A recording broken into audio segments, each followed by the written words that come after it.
I apologize for my appearance. I know I don't look very well put together right now, but this feels like a very important video to make, so I just want to make it while it's fresh in my mind and the topic's still fresh because I have a lot of thoughts and questions on the matter.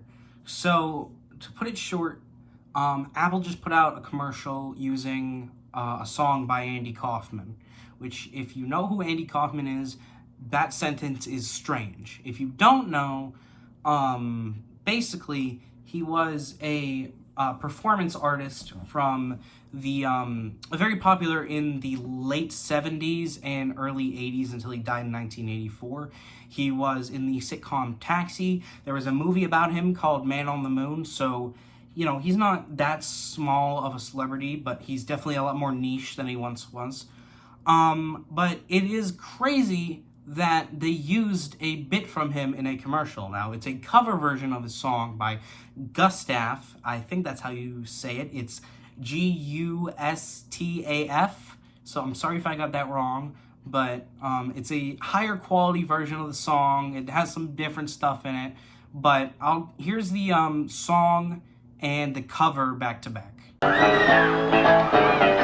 I trusted you, I trusted you, I trusted you, I trusted you, I trusted you, I trusted you, I trusted you, I trusted you.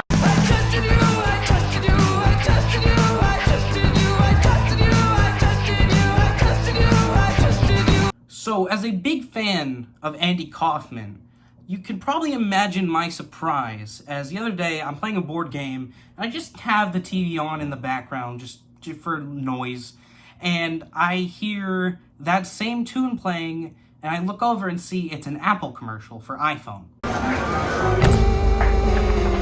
I trusted you. I trusted you.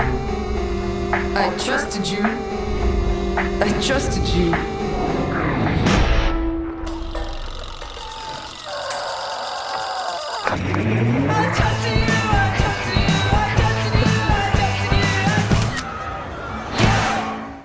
So, in a way, that's pretty cool. I think that as much as Andy Kaufman may not be the big celebrity he once was, there are examples of him bleeding into mainstream media over the years.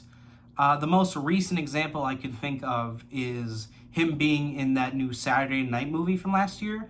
The biggest example I think that a lot of people might probably know is that Jim and Andy documentary.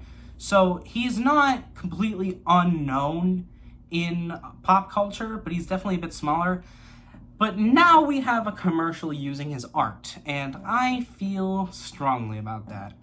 Now, Apple is no stranger to recognizing smart people in their commercials. I think it was the Think Different ads that had like Bob Dylan and Albert Einstein and a bunch of other people in them. So they're used to acknowledging smart people through their ads.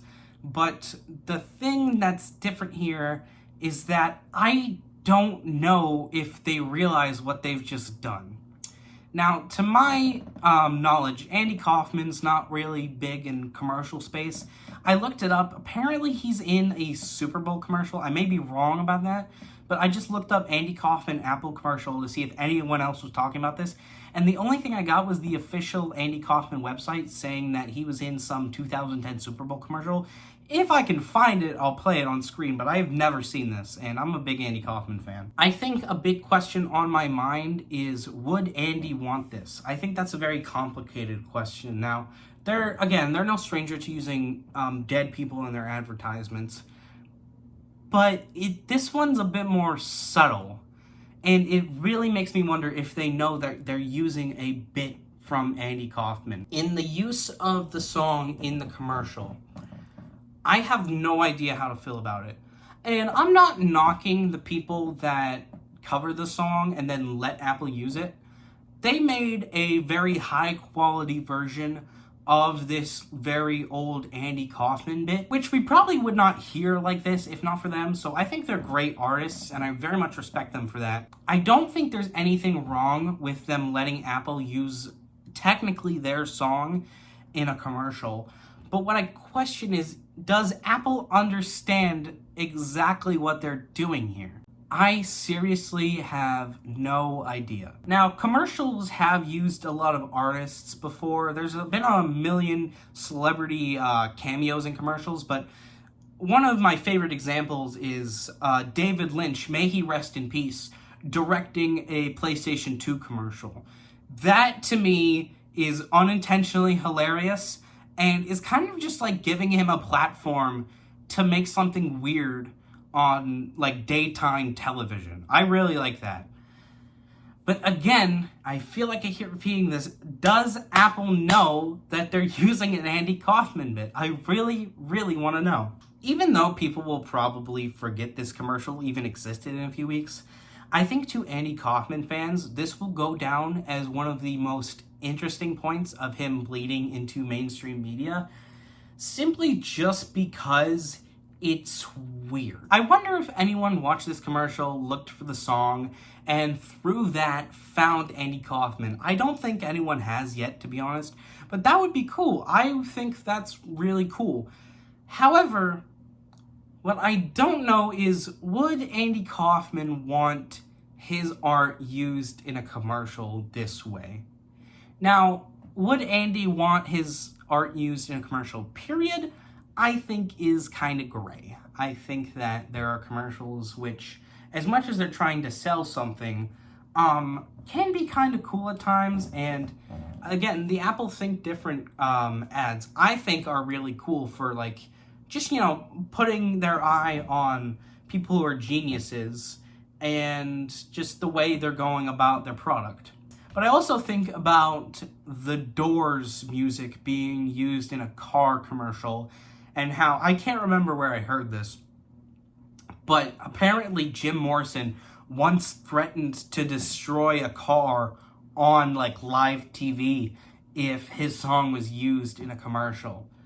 And I think, you know, okay, Andy Kaufman's not exactly like Jim Morrison, but I can't find the words to express what I'm trying to say, but I guess what I'm trying to say is I have no idea if he would have wanted this. And that's interesting to me. I think this is opening a can of worms Apple probably didn't even know they were going to do. Do I think Apple did this on purpose? To be honest, no, but I kind of hope they did. I would love to see some more acknowledgement of Andy Kaufman in popular media.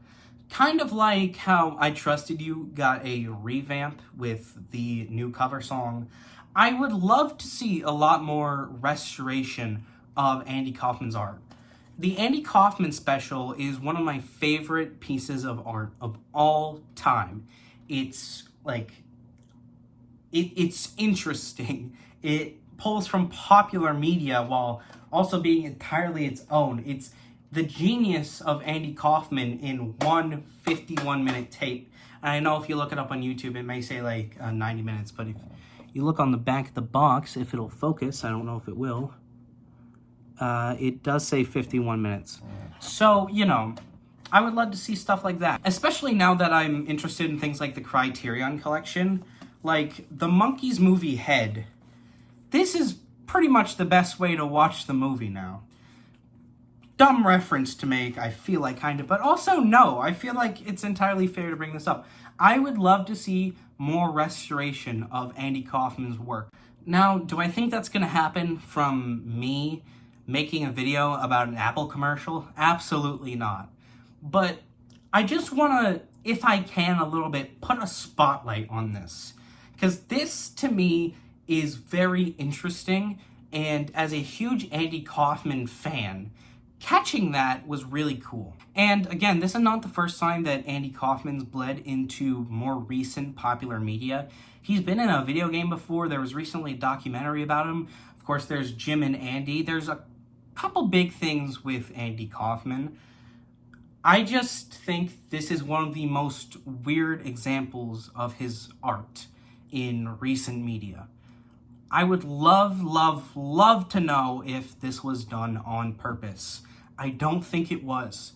But if someone at Apple is trying to subtly carry on the think different kind of strategy of using geniuses in their advertisements, I think that's pretty cool, especially since they've had some pretty bad advertisements recently, especially with the Apple artificial intelligence or whatever the hell they want to call it.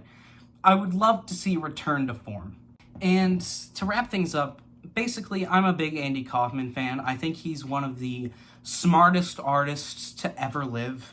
And again, the Andy Kaufman special especially is one of my favorite pieces of art just ever.